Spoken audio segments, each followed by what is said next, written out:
মিতু এক সাধারণ গৃহবধূ। প্রত্যেক দিন ভোরে ঘুম থেকে উঠে সে পুরো সংসারের হাল ধরত। স্বামী রাকেশের জন্য খাবার বানানো, অফিসের টিফিন বানানো, ছেলে মেয়েদের স্কুলের জন্য তৈরি হতে সাহায্য করা, শ্বশুর শাশুড়ির ওষুধ খাওয়ানো, দেখভাল করা, সব কিছুই সে নিখুঁতভাবে সামলাত। কিন্তু কবে শেষবার কেউ তাকে ধন্যবাদ দিয়েছে মনে নেই মিতুর। স্বামী রাকেশ শুধু নিজের কাজে ব্যস্ত, তার জন্য সময় নেই।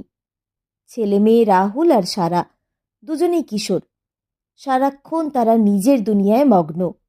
মিতু শুধু ছুটে চলে নিঃশব্দে, সবার খুশির যোগান দিতে। দিনের পর দিন, বছরের পর বছর এভাবেই কেটে যায়। মিতুর ব্যস্ততা কমে না, বরং বাড়ে। কিন্তু তার মূল্যায়ন শূন্য। কারো কাছে তার কথা গুরুত্ব পায় না, তার পরিশ্রম চোখে পড়ে না কারো। একদিন বিকেলে চায়ের কাপ হাতে বসেছিল মিতু বারান্দায়। ঘর একেবারে পরিপাটি, সবাই নিজের কাজে ব্যস্ত।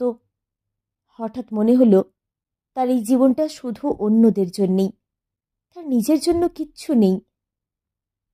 সেদিন রাতে বালিশের নিচে একটা চিঠি রেখে বেরিয়ে গেল মিতু।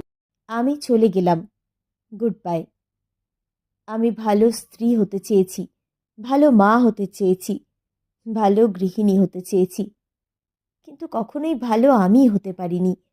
এই সংসারে আমার অস্তিত্ব ছিল শুধু সবার দায়িত্ব সামলানোর জন্য, ভালোবাসার জন্য কেউ আমাকে খোঁজেনি। আমি ক্লান্ত, আমি আর পারছি না। আমি এবার নিজেকে খুঁজব, নিজের মতো করে বাঁচব। আমাকে খোঁজার দরকার নেই। মিতু।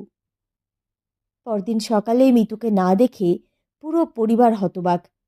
টেবিলে রাখা চিঠিটা পড়ে রাকেশ প্রথমবার বুঝল কি হারিয়েছে। দুই ছেলে মেয়ে স্তব্ধ হয়ে বসে। কিন্তু তখন কি বড্ড দেরি হয়ে গেছে? মিতু কি নতুন করে নিজের জন্য জীবন শুরু করতে পারবে, নাকি তার অভাব বুঝে পরিবার তাকে ফিরিয়ে আনতে চাইবে? সময়ের অপেক্ষা।